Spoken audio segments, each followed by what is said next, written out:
Clang. My grandfather just locked Karen's truck inside our garage and called the police on her. Yep, you heard right. This woman named Patricia Morrison, who seems to have lost her mind, decided to drive not one but two giant trucks into our garage without asking, like she owned the property. Big mistake. My 70-year-old grandpa, he chained that garage shut like it was a military bunker and called 911 while she stood there screeching about so-called community regulations. But here's the twist. What we discovered inside those trucks flipped the whole situation upside down. Patricia wasn't just some clipboard-waving neighborhood nuisance. What she was really up to, way darker, and no one in our peaceful little community had a clue. And a drama-nest viewer, so let me know where you're tuning in from, because this story is about to go completely off the rails. Let me back up and give you some context. I'm 17 years old, living with my grandfather Jack in a sleepy neighborhood called Pinewood Heights. And when I say sleepy, I mean the kind of place where the most dramatic thing is Mrs. Rodriguez yelling at the mailman for delivering her magazines late. My grandpa, he's a retired aircraft mechanic in his 70s who swears by one motto: fax speed yelling. He once held a Boeing together with duct tape during an emergency landing. So yeah, he's not exactly easy to rattle, but nothing, and I mean nothing, could have prepared us for Patricia Morrison. It was a Tuesday morning. I was halfway through my cereal, lazily scrolling my phone, when Mrs. Rodriguez rushed over from across the street, panic written all over her face. She leaned across our fence like she was about to reveal a state secret. "Be careful, Jack," she whispered. "Last year, she shoved a storage container into my yard, said it was for community use." Grandpa just sipped his coffee from his lawn chair and gave a small chuckle. "Let her try that with me," he said. Famous last words. About an hour later, there's a knock at the door. I answer it, and there she is, Patty Morrison, in all her terrifying glory. Fake smile, plastic energy, and a box of muffins that looked like they'd been sitting in the sun for a week straight. "Good morning," she chirps, shoving the box into my hands. Alongside those sad-looking muffins was an official-looking note that read, "Last week's community newsletter announced temporary storage permission under Rule 73F. Thanks for cooperating." I'm standing there like, what newsletter? What rule? What cooperation? Before I can even respond, I hear engines revving outside. Two gigantic trucks, one black, one gray, come rolling down the street like they're on a mission. One of the drivers pulls up, lowers his window, and with a completely serious face says, "You the storage facility?" I'm like, "Yeah, broken bar, what?" Meanwhile, Patty's casually walking back to her BMW like she just scored a deal with the mayor. Waving out her window, she calls, "Thanks for your cooperation." Her smile looked like it was glued on. Grandpa hears the ruckus and comes out to check. The look on his face, confused at first, a broken bar, then annoyed, a broken bar, then that quiet storm of anger I've only seen on Sia when someone tried to scam him on a car repair. He stares at the trucks for a solid minute and a half as they drive right into our garage like they own the place. Then he turns to me and says, in the calmest voice possible, "Alex, go get me the boat chain from the shida and call your grandmother. She'll want to see this." What happened next was like watching a retired engineer go into full battle mode. Grandpa didn't just lock the garage, he fortified it. Chains crossed like spiderwebs, multiple padlocks, a steel bar jammed inside the door. It looked like Fort Knox. Meanwhile, the neighbors started pouring out with their phones, filming everything. Mrs. Rodriguez was laughing so hard she had tears streaming down her face. Tom from across the street yelled.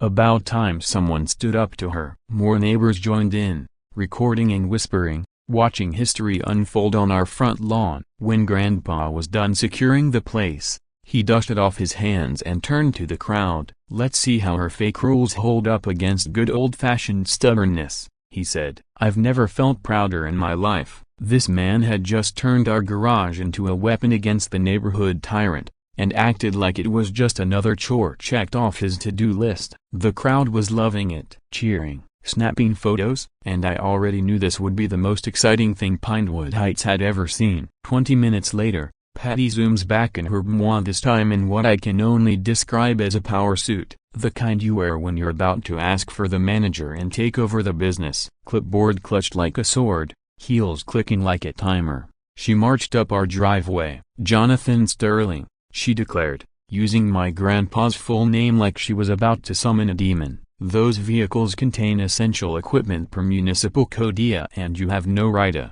But Grandpa cut her off, calmly pulled out his phone, put it on speaker, and dialed 911. He said loud enough for everyone to hear, "I'd like to report a case of trespassing and unauthorized vehicle storage. 2 large trucks, origin unknown, secured on my property for investigation." The expression on Patty's face, priceless. In 2 seconds flat, she went from smug to panic. It was like she had just realized she'd walked straight into a trap and the whole neighborhood had a front row seat. 10 minutes later, Officer Jenkins pulls up. He takes one look at the situation, then looks at Grandpa and says, "This is either the dumbest crime scene I've ever seen, a broken bar, or the smartest prank ever pulled."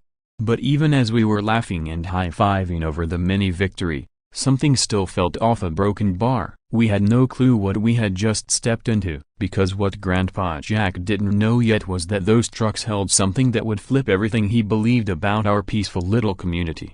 What do you think was really in those trucks? Drop your wildest guess as this gets wild. So, Officer Jenkins shows up. Middle-aged guy. Looks like he's been through every kind of weird call in the book. His face said it all. "I've done this job for 15 years and I've never seen someone use a garage like a medieval defense system." He starts collecting witness statements, and watching Patty try to explain her side, pure entertainment. She's waving around this thick binder like it's her personal book of laws. Right behind her is a jittery woman I later find out is her assistant at Luna Park. Luna looked like she was in a horror movie. She kept checking her phone like it might rescue her, whispering urgently to Patty anytime she thought no one was watching. And every time Patty snapped at her to take notes, Luna's hands would tremble while scribbling stuff down. Honestly, I felt bad for her. She looked like someone trapped in a mess she never signed up for. Meanwhile, Patty was on a full legal rant, rattling off housing codes like 847.3,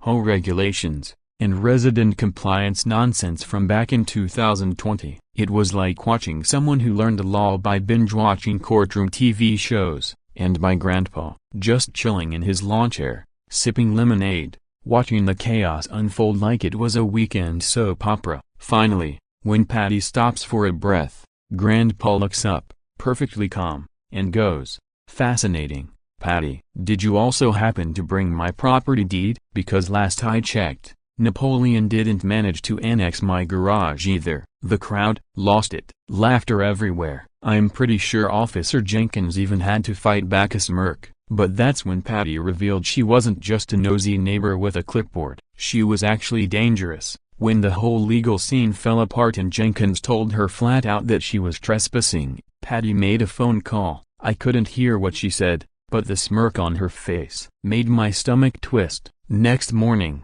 guess what knocks on our door? A city inspector holding an official notice. Grandpa gets slapped with a citation. Property inspection required. It read, "Possible violation on the front porch. Potential $500 fine." That's when it hit me. She wasn't just bluffing, she was weaponizing the actual city departments against us. When Jenkins came by again to check the situation, Patty was ready and waiting. "Officer," she declared, loud and proud, "as you can clearly see, Mr. Sterling is in violation of several municipal codes. I'm simply enforcing community standards." Jenkins looked at the citation, then glanced at my grandpa, then turned back to her. "Ma'am, unless you've got written permission from the owner, this is still trespassing. HO guidelines don't override state property law." Patty puffed up like a furious peacock. "I am the community authority," she barked. "Someone has to maintain standards." Jenkins sighed. "You're not the government, ma'am." And Grandpa, he walked calmly over to the garage, patted the locked doors like it was a sleeping dog, and said loud enough for everyone to hear, "These trucks are in timeout. Maybe they'll learn some manners." Then he looked back at Patty with a sweet-as-sugar grin and added, "Feel free to visit during business hours, Tuesdays and Thursdays, 3 to 3:15 p.m. only. I nearly choked trying not to laugh. He was treating her like an annoying customer and it was driving her insane. By now, the neighborhood was starting to split into two camps. Mrs. Rodriguez had set up a lemonade stand right on our lawn, with a sign that read, "Legal Defense Fund." I helped her hang it up. It felt like the first useful thing I'd done instead of just standing there in shock. Other neighbors watched from behind curtains. Some were scared that Patty had bullied people for years, but others, they were starting to rally behind us. Someone was finally standing up to her, and they were here for it. The one thing that really stuck with me,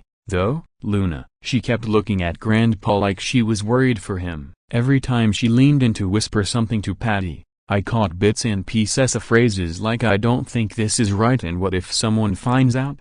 But Patty would cut her off, cold and harsh. "Just do your job." There was something in Luna's eyes that looked trapped, like she was dying to say something but too scared to speak. After Patty sped off in her BMW, Luna hung back for a second. She made eye contact with me just for a moment. It felt like she was trying to say something, silently. Then she turned and hurried away, leaving me with a chill I couldn't shake. That night, sleep wouldn't come. The whole situation felt unreal, like we'd accidentally wandered into a war zone that had been waiting to explode for years. A turf war disguised as Ho policy. I kept thinking about Luna's face, about Patty's smug grin during that phone call and how she somehow had enough power to send a city official after us with the snap of a finger. The fact that a city inspector showed up at our house within 24 hours proved this wasn't just about neighborhood regulations or curb appeal anymore. Something deeper was going on, something that made Luna look terrified and Patty look like she was playing a high-stakes game where she knew all the rules. And we didn't. At exactly 11 p.m., there was a quiet knock at the front door. I assumed it was Mrs. Rodriguez coming to check on us again. But when I looked through the peephole, I was surprised to see Luna standing alone, nervously wringing her hands and glancing around like she expected someone to jump out of the shadows. When I opened the door, she looked me dead in the eye and said, "I need to speak to Mr. Strolling. There's something you both need to know." A broken bar about the trucks. Anna Dramanest wants to know what secret has Luna been hiding, and why is she suddenly risking everything to warn Jack? As soon as Luna began talking, I realized we'd been playing checkers while Patty was out here playing championship-level chess. "Those trucks aren't carrying any kind of community supplies," she whispered, looking over her shoulder. "I've been inside. There are documents, surveillance cameras, even money tracking sheets. I don't think the hoe is real anymore." Grandpa invited her in immediately. For the next hour, she told us things that sent chills down my spine. Those trucks weren't just holding random equipment, they were fully operational mobile command units for whatever shady thing Patty had going on. The next morning, Grandpa and I decided we needed to see it with our own eyes. We waited until Patty went off on her daily routine, then carefully opened the truck doors without breaking any locks. Grandpa's always been good with stuff like that. What we found inside made me feel like we'd stumbled into a spy thriller. There were detailed files on every single neighbor, photos of houses, notes scribbled on the back like violation potential, mailbox height, hedge length exceeds standard, and non-compliant landscaping. Stacks of pre-written citations, some as low as $50, others going up to $1,000. Professional-grade cameras, lenses long enough to spy from across the block. This wasn't community oversight, it was surveillance. A serious, organized surveillance. I picked up Mrs. Rodriguez's file and felt sick. She had supposedly racked up $2,847 in fines over the past 3 years. This kind, elderly woman who bakes tamales for everyone, she had been kinda hard. Then I found Grandpa's file. Sterling A. High resistance. Monitor closely. Escalation protocols if non-compliant. My voice came out as a whisper. "Grandpa, broken bar, this is like some kind of undercover operation." He nodded grimly. "Worse than that, Kid, this is organized crime, dressed up like community service. Word spread through the neighborhood like wildfire. Mrs. Rodriguez was the first one to flip sides after finding out she'd been paying fake fines for years. But not everyone was ready to stand up to Patty. Some folks were honestly scared. She'd been threatening them with plummeting home values and mysterious code violations for so long, they didn't know what was real anymore. That's when I started documenting everything, every conversation, every threat, every file, document, and photograph. I recorded it all on my phone. For the first time, I felt like I wasn't just watching from the sideline as I was helping. Patty, of course, didn't back down. She launched this absurd safety alert group online and started uploading dramatic videos, claiming we were hoarding dangerous items and blocking emergency services. She filmed our house like it was a crime scene, throwing out phrases like unprecedented safety threat and extreme violation of community values. Meanwhile, Grandpa's supporters turned up the heat. Neighbors put up signs that said "Free the trucks," and some even covered their lawns with inflatable flamingos, gnomes, and holiday decorations, all deliberately violating every single Ho rule, just to mock her. The neighborhood transformed into a full-blown battleground. Mrs. Rodriguez's lemonade stand now faced off against Patty's property value protection booth. Tom from across the street hung a giant sign that said, "Truck Lives Matter, Ray, let them roll." A few others joined in, arguing about personal rights versus Ho control. Front yards became mini soapboxes. It was like watching a suburban civil war, live and in color. And honestly, it was thrilling to finally see people push back. Then things got even weirder. Patty brought in her cousin Rick, who supposedly had an online law certificate and now fancied himself a legal expert. This guy showed up in a rented BMW, clutching a fake leather briefcase, and dramatically declared, "We are demanding the immediate release of all vehicles under the Storage Rights Act of 1998. Grandpa just stared at him for a few seconds and replied, "That's a dramatic way of saying, hey, please unlock the garage." Rick tried to argue, but it became obvious he had no clue what he was talking about. Anytime Grandpa asked about actual legal codes, Rick just repeated the same lines like a broken-eye chatbot. That night, I caught Grandpa sitting at the table, staring at the city inspector's notice. And for the first time since all this chaos started a broken bar, he looked shaken. "Alex," he said quietly, "maybe I'm in over my head. She's got systems I don't even understand. What if I started something I can't finish?" Seeing that hint of doubt in him hit me like a truck. All my life, I thought adults, especially my grandpa, always had it together. But that night, I realized something big. Even the strongest people can be overwhelmed at a broken bar, but that doesn't mean they back down. There was my grandpa, this man who once held an airplane together with nothing but tools and grit, to now feeling overwhelmed by a neighborhood Karen waving a clipboard. "But Grandpa," I said, "you always told me to trust my gut. And your gut knows she's wrong, doesn't it?" He smiled at that. I could see the fire coming back into his eyes. Later that night, I saw Luna parked at the far end of our street. She was just sitting there in her car, staring at our house like she wanted to say something but couldn't. I walked toward her to check if she was okay, but she panicked and sped off so fast she left tire marks on the pavement. Grandpa noticed it too. "That girl's scared of something," he murmured. "Tomorrow, we find out what Patty is really doing." But even before morning, a knot was already forming in my stomach. I had a feeling what we were about to uncover would be way darker than inflated Ho fines and fake violations. The more I thought about it, the more the puzzle pieces came together. The professional-grade equipment in those trucks, Luna's constant fear, Patty's calmness, even when she was obviously in the wrong, and somehow, she had the power to send city officials to our house within a day.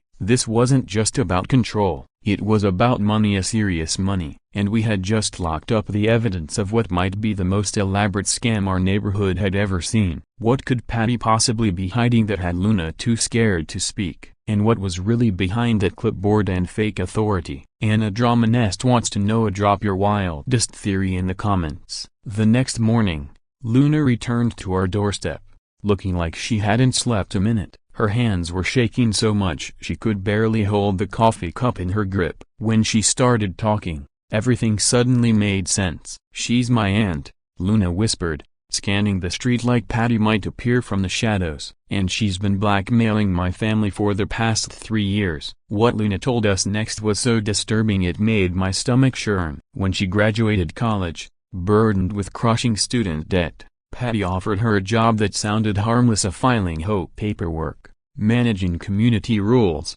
and helping neighbors.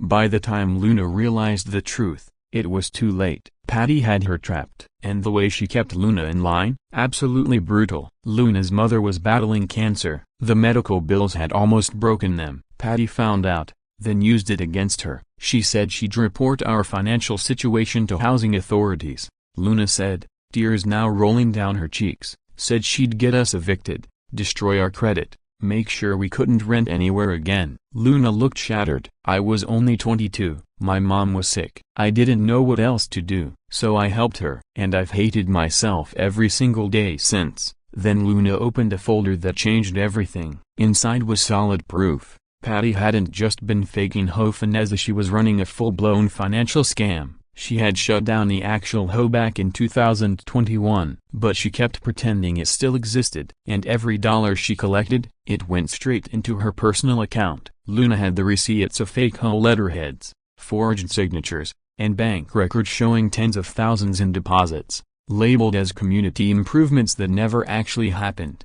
Grandpa looked at Luna with the kind of compassion that made me proud to be his grandson. "Kid," he said softly, "being forced into something doesn't make you guilty. What matters is that you're choosing to do the right thing now. That's real courage." Luna looked like someone had finally lifted 1,000 pounds off her shoulders. It was maybe the first time in 3 years someone had told her she wasn't a bad person. We spent the next hour planning how to collect the kind of evidence that could stand up in court. Luna agreed to secretly record Patty's day-to-day dealings, and Grandpa had already decided this was beyond local cops. "This is too big for the local department," he said. "We need to contact the FBI's Financial Crimes Division." And right when we thought things couldn't get more intense, Patty showed up. She was clearly looking for Luna, probably suspicious about why her assistant hadn't shown up for work. She barged onto our porch, demanding to know where Luna was and what she'd been doing. Something inside me snapped. I stepped between them, looked Patty directly in the eye, and said, "She's not your employee anymore, and she's not scared of you." To my own surprise, my voice didn't shake at all. Patty actually looked stunned, like she didn't expect a 17-year-old kid to confront her, and for a split second, her carefully polished confidence wavered. Meanwhile, Mrs. Rodriguez had been quietly rallying the neighborhood behind us. People were beginning to come forward, sharing their own stories of receiving suspicious fines and threats for years. Turns out, half the neighborhood had fallen victim to Patty's fake citations. Most never questioned Emma because Patty carried herself like a professional, confident, official, untouchable. We started planning a public confrontation right at the weekend farmers market, a neutral location where everyone in the community would already be gathered. The plan was simple: expose Patty's scheme publicly, let the victims share their stories, and hope the truth would force justice once and for all. Justice was getting closer, and Patty could feel it. Her behavior turned increasingly desperate and erratic. She began handing out bogus $500 fines for things like hedge height, trying to intimidate people. Mrs. Rodriguez got one of those, but this time she just laughed in Patty's face. The fear was gone. Her empire of fear and phony rules was crumbling, and she was clawing to keep control. But what truly unnerved me was how Patty still carried herself with smug confidence, like she had a secret weapon waiting in the wings. Meanwhile, Grandpa was in full tactical mode. He spent the week installing motion sensors around the garage, not just for security, but for what he called a little sprinkler surprise in case Patty made any dumb moves. "We're not in this for revenge," he reminded me. "We're building a real case." But I could tell it deep down he was enjoying the challenge. The same instincts that once helped him keep airplanes flying were now focused on dismantling a backyard dictator. The turning point came when Grandpa officially filed the report with the FBI's Financial Crimes Unit. He called their hotline and spent over 2 hours walking an agent through everything we discovered of fake documents, illegal fines, secret surveillance, and all. The agent didn't brush him off. In fact, They sounded very interested, especially once they heard the amount of money and the timeline involved. They said they'll investigate, Grandpa told me. But these things take time. Turns out, we didn't have to wait long. By then, the atmosphere in our neighborhood had turned tense. People were peeking through blinds, holding whispered conversations, trying to figure out which side of history they'd end up on. Some were scared, some were hopeful. Everyone knew something was about to break. Patty started doing drive-bys past our house multiple times a day, slowing down to glare at the locked garage like it was mocking her. Grandpa noticed. "She's planning something," he said. "So are we." 3 days later, a sleek black sedan appeared across the street from Patty's house and just sat there. Grand raised an eyebrow. "I filed that FBI report yesterday," he said, a slow smile spreading across his face. "Looks like they don't mess around when it comes to fraud." Watching that unmarked car stake out Patty's place made me wonder,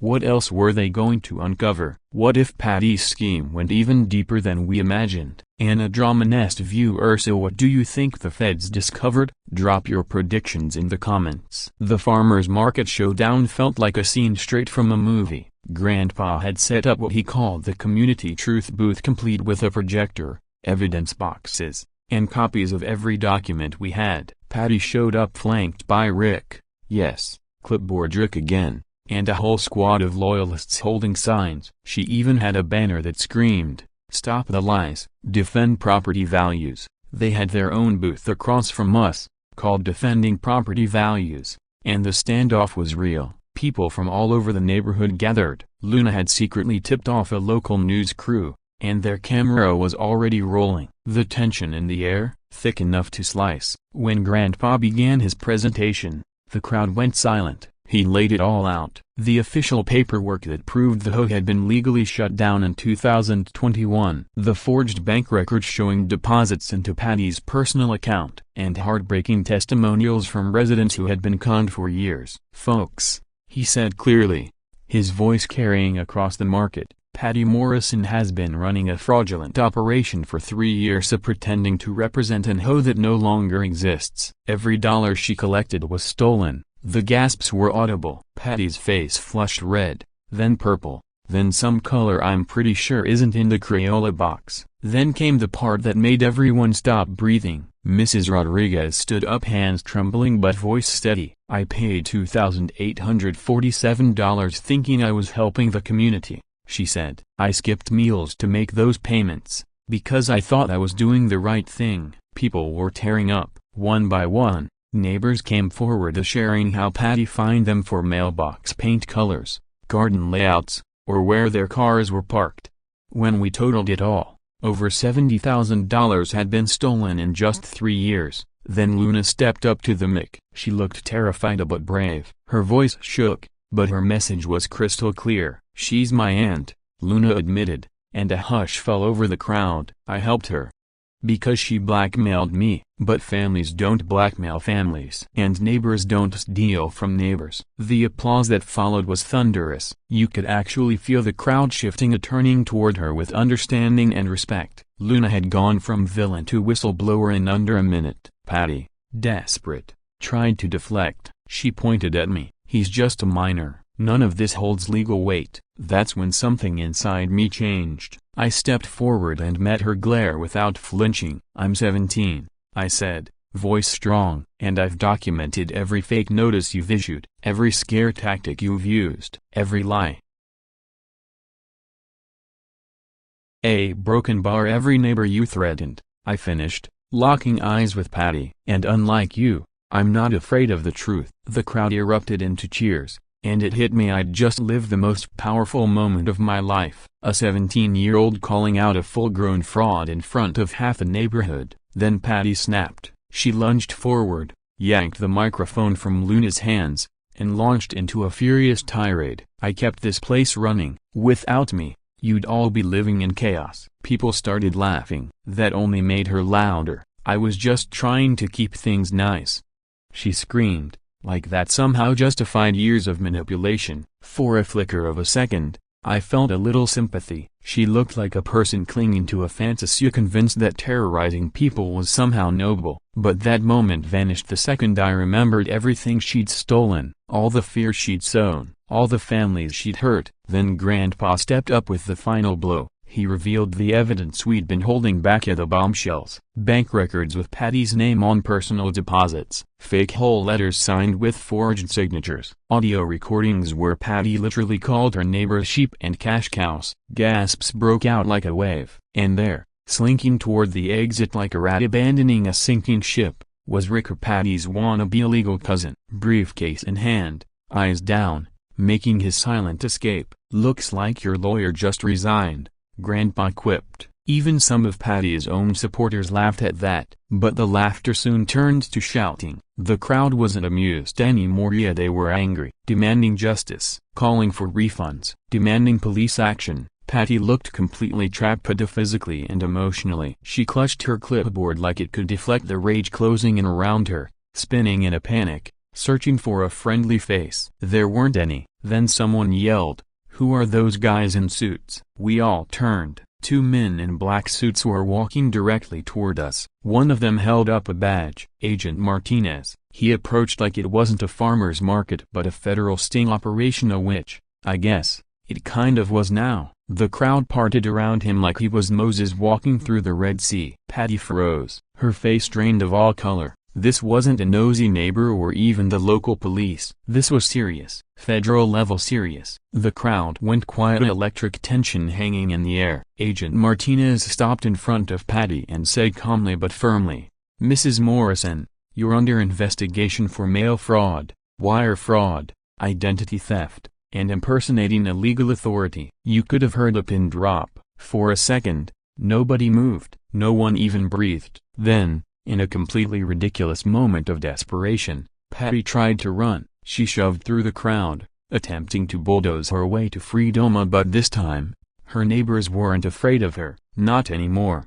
About 20 of them blocked her path. She grabbed the mic one last time, screeching about conspiracies and jealousy. But her voice was wild, broken. She sounded a broken bar, unhinged. What Agent Martinez revealed next stunned everyone. Patty's fraud wasn't limited to our neighborhood. She'd been running the exact same scam in 12 other communities across the county. The total estimated damage? Over $300,000. Our $70,000 neighborhood was just one piece of a much bigger web. This is organized fraud on a significant scale. Agent Martinez told the crowd, "We've been tracking irregular financial activity for several months. Mr. Sterling's report gave us what we needed to bring this to a close." Gasps turned to murmurs, murmurs into outrage. Patty had conned hundreds of people, not just us. Stories began spilling out like floodwaters, accounts of threats, financial ruin, manipulation, fear. People had skipped meals, missed medical appointments, sacrificed family needs, a broken bar, all to avoid violations Patty made up on her kitchen table. But the moment that brought tears to my eyes, Luna. Agent Martinez turned toward her and said, "Miss Park is being classified as a victim, not an accomplice. Her cooperation has been instrumental to this case." The whole crowd broke into applause. Luna's hands trembled. She started crying, and not from shame, but from relief. For 3 years, she'd lived in guilt, feeling like she helped destroy her neighbors' lives. Now the FBI had just told the world she was a hero. And she was. Anna Dramanesque viewer, so this is where it all starts to unravel. What do you think Patty was planning to do next if the FBI hadn't shown up? Could there be more to uncover? The moment that truly sealed everything was when they actually arrested Patty. Amid the chaos, she still clutched that clipboard like it was some kind of magic shield that could ward off federal charges. But when the handcuffs clicked, she clenched it so tightly that it finally snapped, the papers flying into the air like confetti at the worst parade in history. All those fake violation notices scattered across the pavement, while Agent Martinez read her rights, was easily one of the most satisfying things I've ever witnessed. Even then, Patty wouldn't stop. "You'll regret this. Property values will crash. This neighborhood needs standards," she shrieked, like some villain who thought she was saving the world while burning it down. She still tried to paint herself as the victim, even in cuffs. But justice was already in motion. Mrs. Rodriguez finally got the closure she deserved when Agent Martinez confirmed she'd be receiving a full refund plus damages. "I can finally afford my grandson's birthday party," she whispered, and then started crying right there in front of everyone. That moment, seeing this kind, elderly woman finally get justicia hit all of us hard. My grandpa wrapped an arm around her shoulders and said gently, "See? Problems get solved when people work together and not when one person tries to control everything." The local news crews were eating this up. Microphones, cameras, reporters, if they all swarmed in to cover the takedown. They interviewed my grandpa, asking how he figured out something was off. His answer? Classic grandpa. "Common sense," he said. "If something doesn't add up, you investigate until it does." But what really impressed the media was how thorough we'd been. We didn't just we documented, recorded, and built a case. A whole community banding together to uncover the truth. It was like a masterclass in grassroots justice. The ripple effects started hitting other neighborhoods almost immediately. Turns out, Patty had been using different tricks in each place. In some, she pretended to represent the city council. In others, she acted like a property management official. And in some communities she just flat out invented hoes that had never existed. Agent Martinez said they expected dozens more victims to come forward once the news spread. They were already setting up a hotline for reports of similar scams. But what struck me the most was how quickly everything changed after Patty was gone. Neighbors who'd been afraid to make eye contact were suddenly chatting like old friends. People laughed over how ridiculous her fake violations had been, like banning wind chimes because they invited pest birds. And now, they weren't organizing out of fear. They were planning actual community events, and not because they were forced to,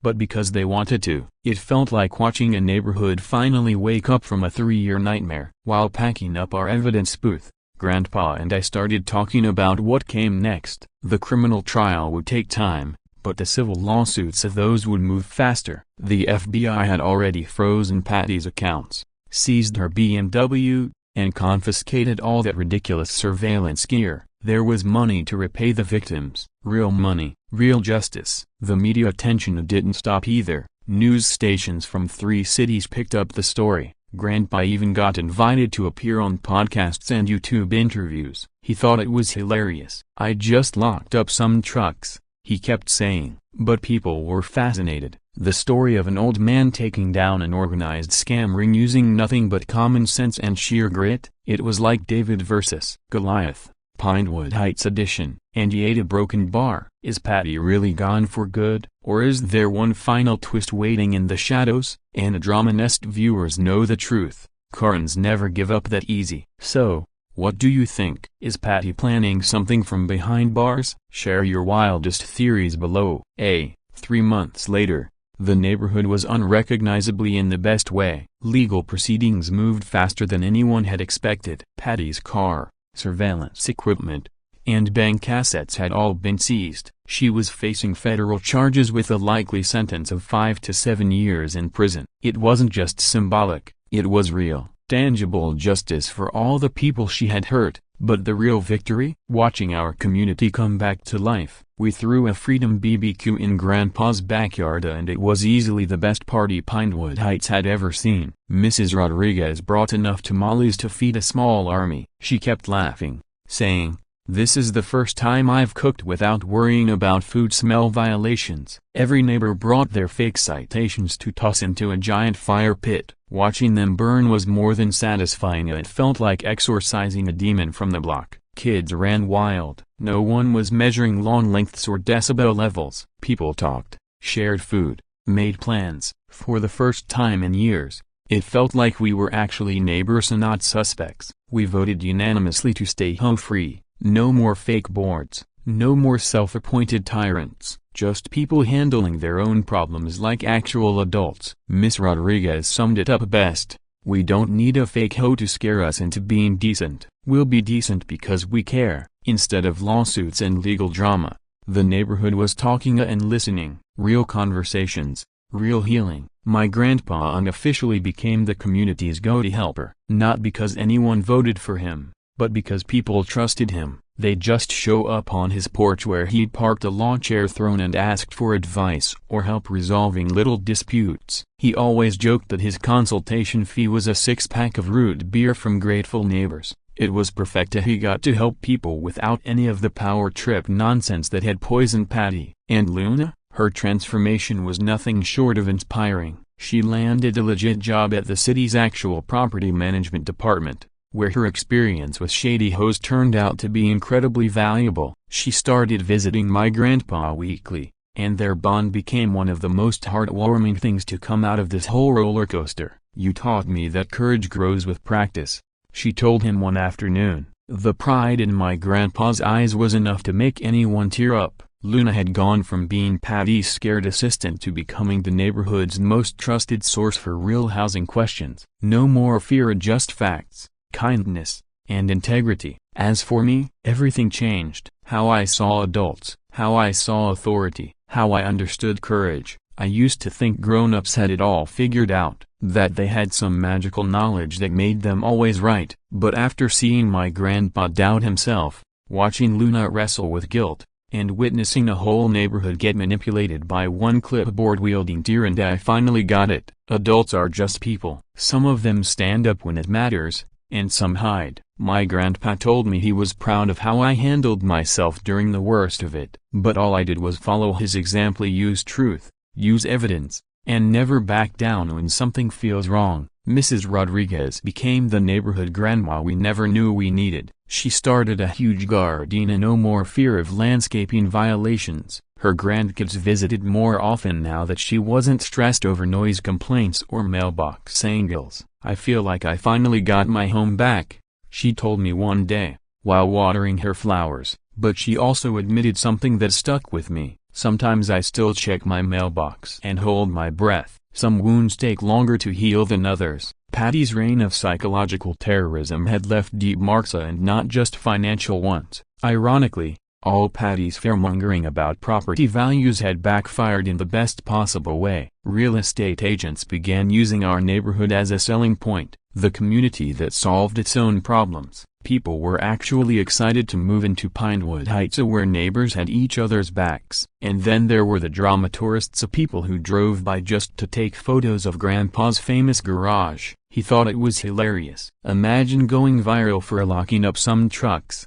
he chuckled. A home improvement magazine even interviewed him, and his quote went semi-viral: "Applied common sense to a neighborhood problem. Sometimes the simplest tool is just good neighbors." That article got shared everywhere. People from across the country started sending letters. Oregon, Florida, even a military family in Alaska. All of them were facing shady hoes or self-appointed power trippers. They wanted advice, support, hope, and Grandpa gave it. He spent his evenings writing back, carefully answering every letter, always ending with the same message: document everything, trust your instincts, and remember, bullies only win if you let them. He even started keeping a scrapbook of all the thank you notes. Watching him become an accidental mentor to communities nationwide was something I'll never forget. 6 months after Patty's arrest, Pinewood Heights was unrecognizably in the best way. Kids were back on their bikes. People laughed over fences. Front lawns were decorated with gnomes,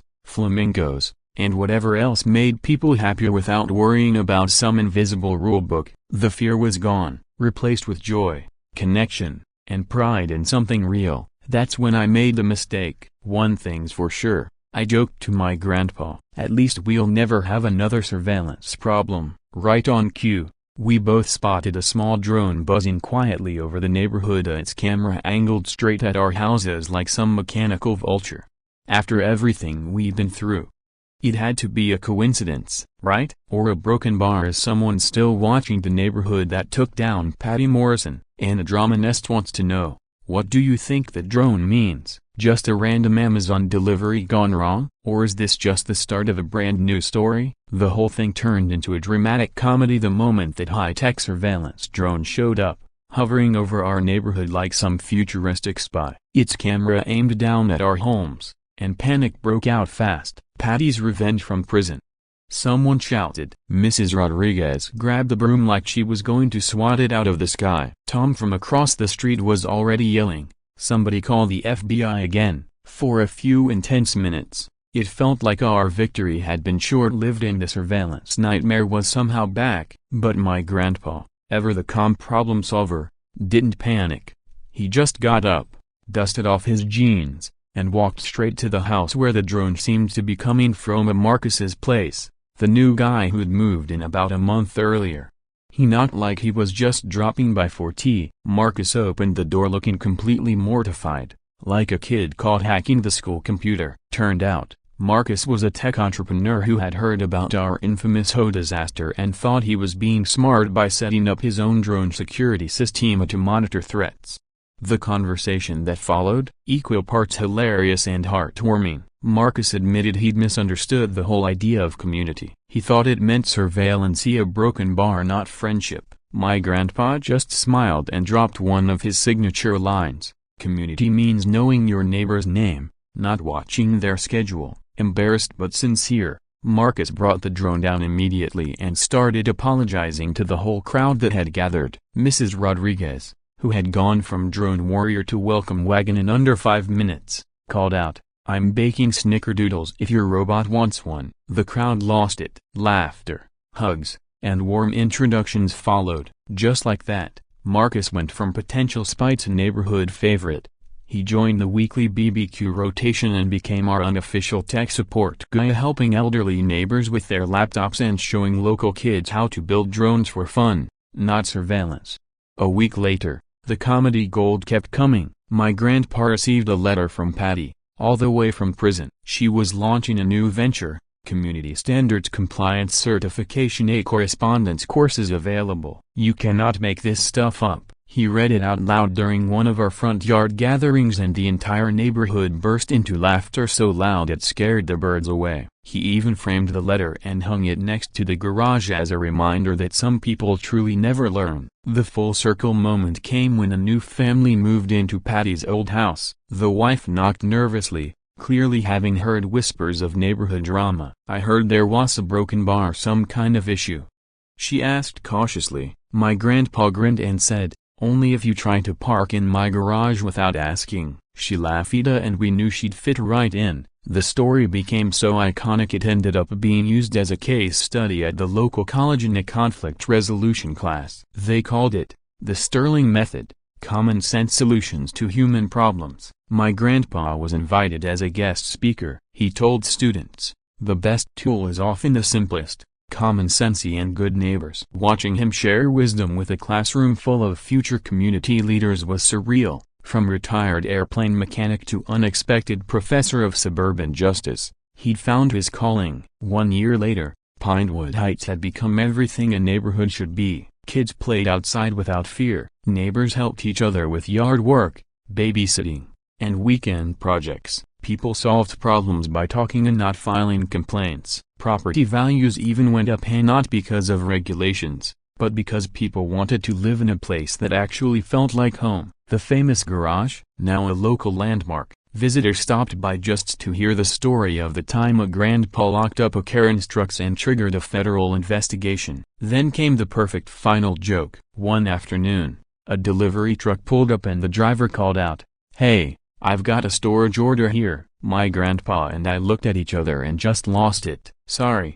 My grandpa shouted back, "We're all full up." The driver looked confused, but for us, it was the universe giving us one last wink. My grandpa put his arm around me and said, "Sometimes it takes the clang of a locked garage to wake people up, but the real sound of community, that's neighbors talking and not rules watching." Looking back now, I've learned that the real defense against neighborhood bullies isn't cameras or regulations. It's real people who care, who stand up, who believe in community over control. It might take one locked garage, a stubborn old man, and a fearless key to broken bar, but together, a neighborhood can remember what democracy actually looks like. Here at Anna Drama Nest, we believe justice isn't just about rules. It's about ordinary people finding the courage to do what's right. If the story taught you something about standing up for your community, smash that like button, and tell us your wildest war stories in the comments.